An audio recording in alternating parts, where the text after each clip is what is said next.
Welcome back. Today's story starts with a blue envelope on a lace table, and one dead matriarch still controlling every breath in the room. At Bell House, grief looked polished from a distance. Up close, it smelled like lilies, wet coats, and fear. Nora Bell stood near the catering table, one hand around a paper napkin, the other around a truth she did not understand yet. She had come to help. She had come to keep peace. Then she saw the envelope. Thick paper. Lenore Bell's wax stamp. Her own name written on the front in sharp black ink. Nora did not pick it up at first. Her throat tightened. Across the room, Julian Bell was laughing too softly with the estate lawyer. Rosa, the housekeeper, stood by the doorway with her hands folded, face pale, eyes fixed on Nora like she had been waiting for this exact moment. Nora slid one finger under the seal. The wax cracked with a dry, ugly snap. Nobody seemed to hear it. That made it worse. Inside was a second will. Not a copy. Not a draft. A fresh, notarized page with one line that froze her blood. Sole heir. Rosa Mendez. Nora looked up slowly. Faces changed around her in a wave.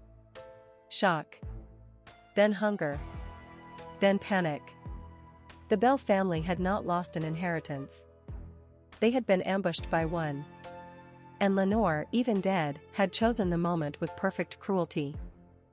3 days earlier, Nora had warned Julian that Lenore was hiding something. He had smiled the way rich men smiled when they wanted a woman to feel small. He called her tired. He called her emotional. He called her unstable in front of a probate clerk and made it sound like concern. That was the Bell family trick. They did not shout first. They smiled first. They made you doubt your own pulse.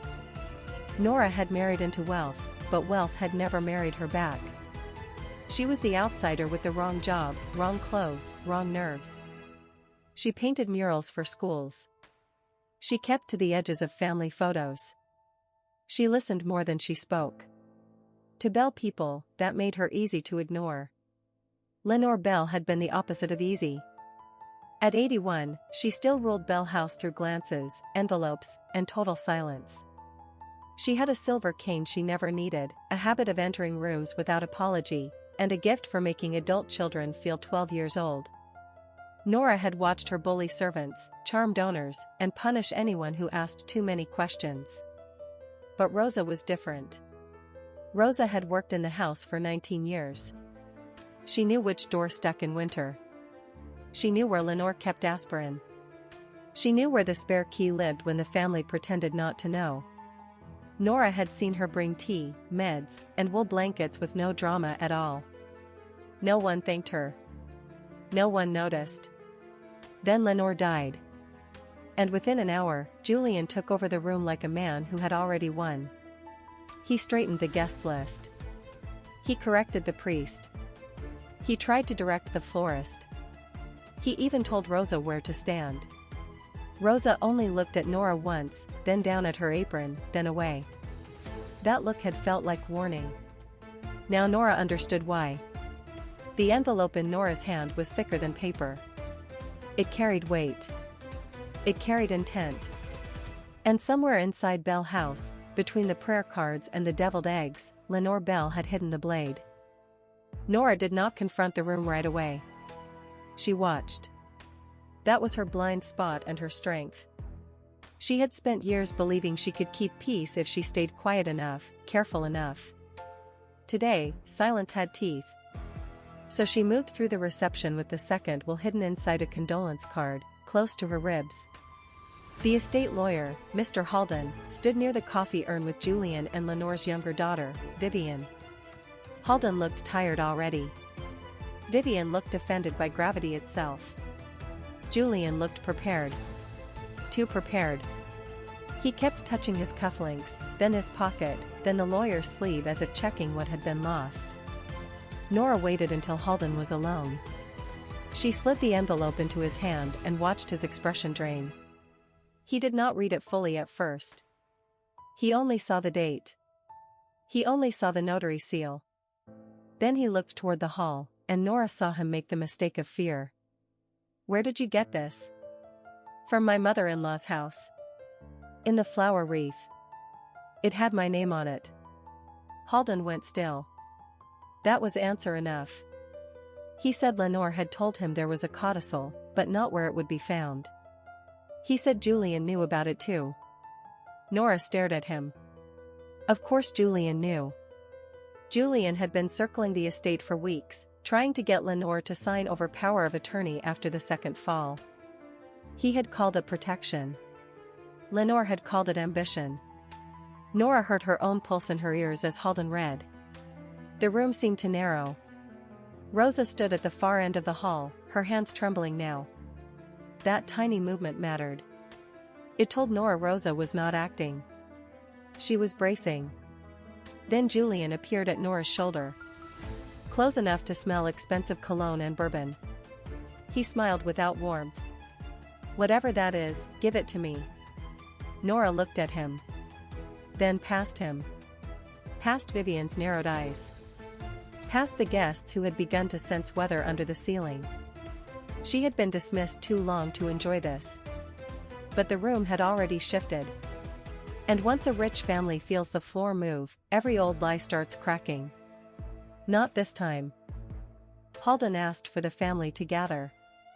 That was enough to turn a room full of polite mourners into witnesses. Nora felt the shift before anyone spoke.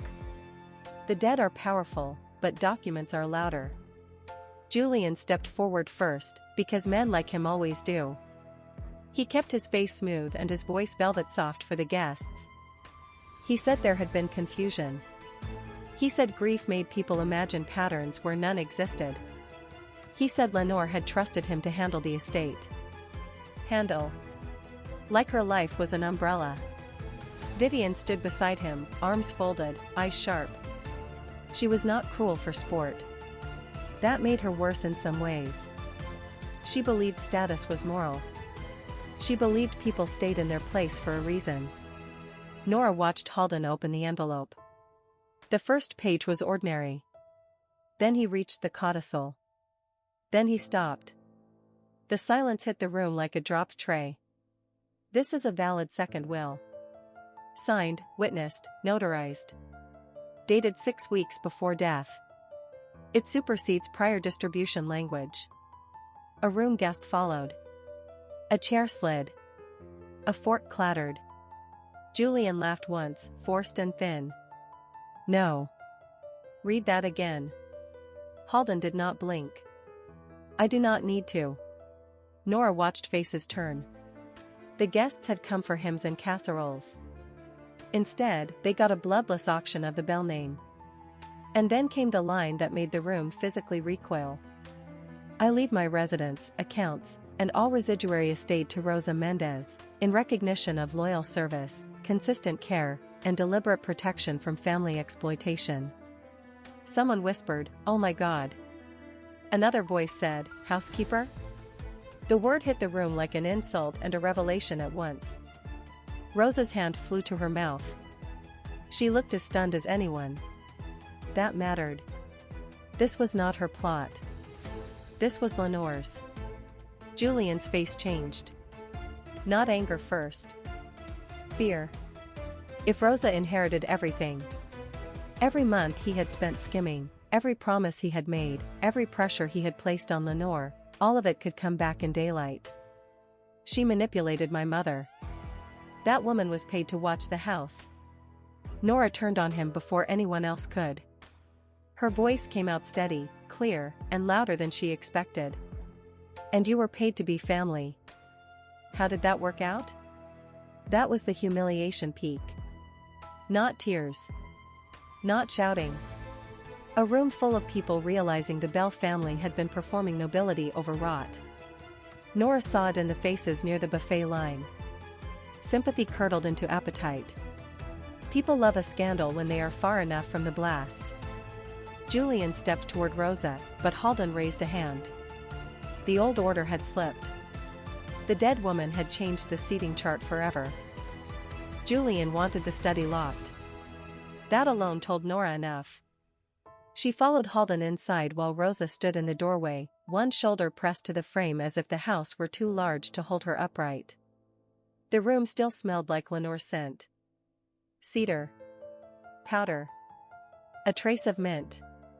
On the desk sat a legal folder tied with black ribbon, and beside it, a small digital recorder. Halden did not touch either right away. He looked at Nora first. Then at Rosa. Then at Julian, who had followed with his jaw set and his tie loosened in anger. There is one more thing. He pressed play. Lenore's voice came through the speaker, dry but precise, the kind of voice that could cut velvet. If Julian is hearing this, he has already decided to perform innocence. If Nora is hearing this, then she found what I left for her. Good. She was always better at seeing what people try to hide. Nora's skin went cold. Lenore had known. She had chosen Nora as the carrier, not the victim. The recording continued.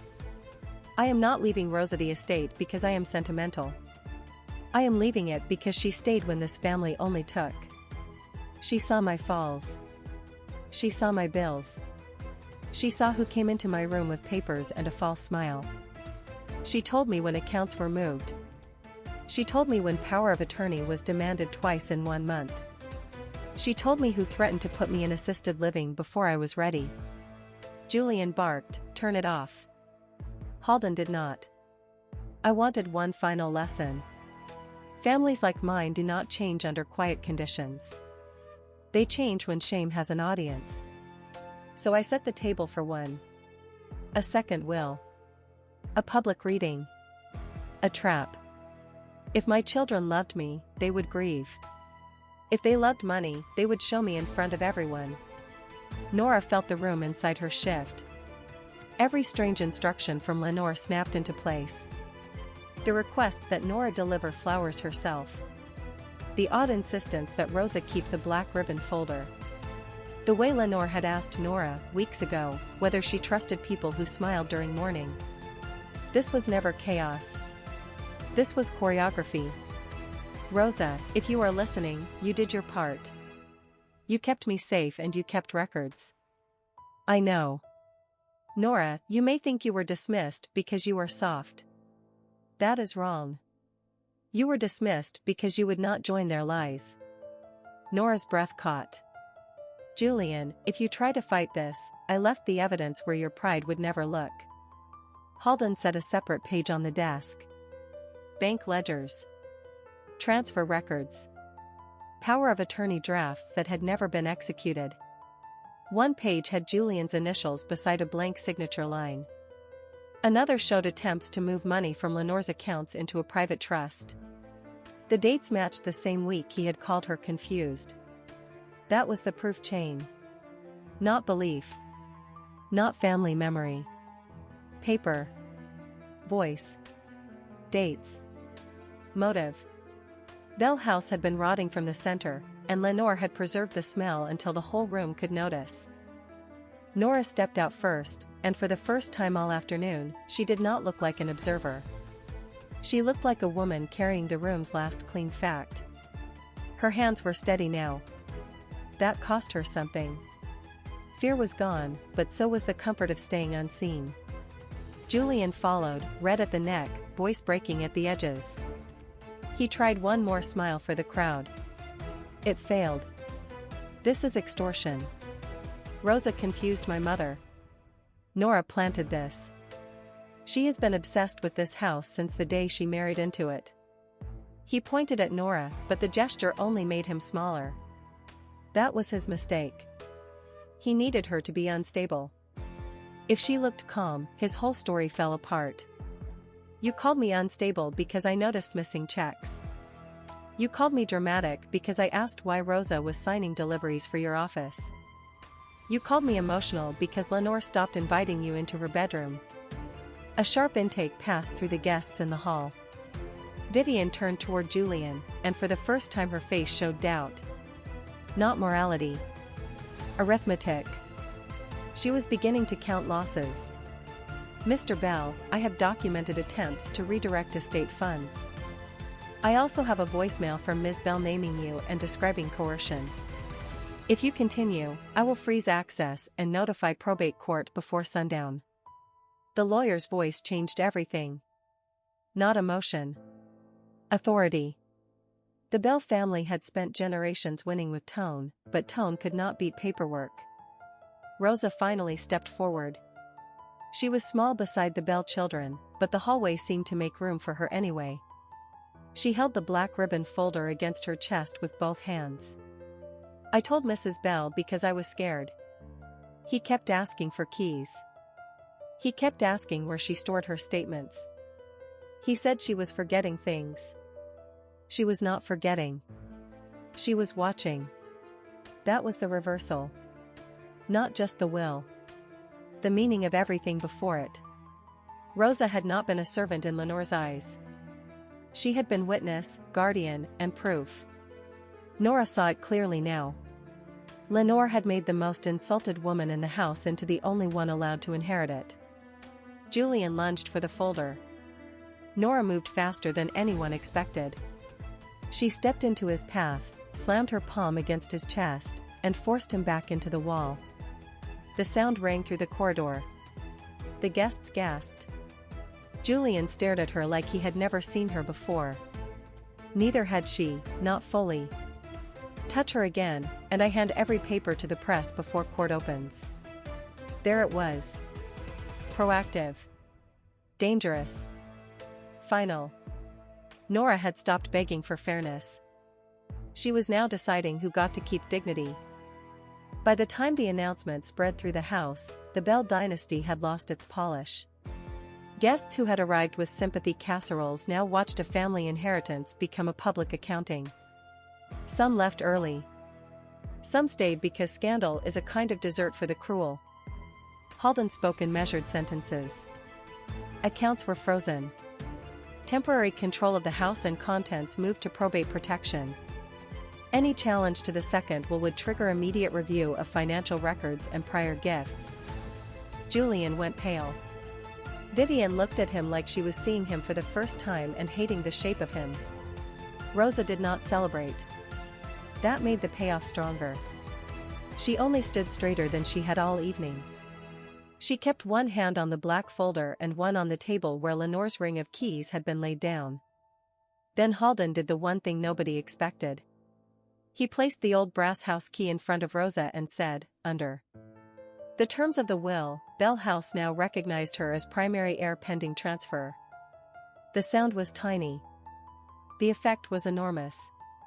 Julian shut his eyes for 1 second, like a man receiving a verdict from a god he mocked. Vivian made a strangled sound. One cousin started crying for the wrong reasons. Nora felt no triumph in that moment, only a hard and steady grief for how cleanly money had eaten their faces. "She told me you would be the one who stayed standing." Nora swallowed. That was the last gift Lenore had given her. Not money. Not a house. A sentence. A refusal to be mistaken. Then let's make it count. She walked to the buffet table and picked up the stack of condolence cards Julian had ordered with the Bell crest embossed on top. She turned them over. On the back, she began writing contact names for the probate attorney and a forensic accountant. She did it in front of everyone. Not because it was dramatic, but because the room had earned witness duty. Outside, thunder finally moved on. Inside, the Bell family paid in full. Julian lost access, Vivian lost her illusion of loyalty, and the house itself slipped out of their hands. Rosa inherited the walls they had treated like wallpaper. Nora kept something else. Her name, spoken with respect at last. An hour later, the hall looked smaller. Meaner, too. That is what truth does in a rich family. It strips away scale.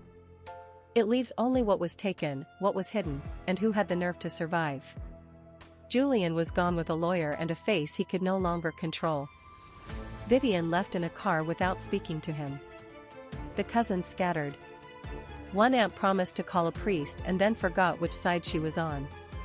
Rosa stayed long enough to place Lenore's black ribbon folder inside the old brass box from the study. That motion was careful. almost tender. Nora stood by the guest book and watched the last of the candles bend low. Her hand still trembled a little, now that the danger had passed. She had not won cleanly. She had exposed people she once needed. She had turned a funeral into a courtroom. Some would say that was cruel. Others would say Lenore started it from beyond the grave. Both might be true.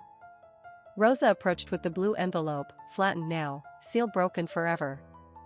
She held it out. Inside was one final note, written in Lenore's sharp script. Nora read it once. Then again. Do not let them turn your softness into consent. She closed her eyes. Lenore had seen her too clearly. That was the sting. Not money. Not revenge. Recognition from a woman who weaponized everything and still understood how hard it was to be dismissed. Nora folded the note and slipped it into her coat. When she looked up, the guest book was still open. Half the signatures were wet with condensation from glasses. One empty line waited at the bottom. Nora picked up the pen and wrote her name beside Rosa's, not Bell family, not guest, not outsider. Then she set the pen down and listened to the house settle around her like a verdict. So there you have it. One funeral. 1 second will. One dead matriarch who engineered a public collapse and made sure the greedy paid in daylight. If you ever wonder why some families fear the quiet woman in the corner, this is why. She may be the one who notices everything. And if you want more stories where inheritance turns savage, stay close. The next one may be worse.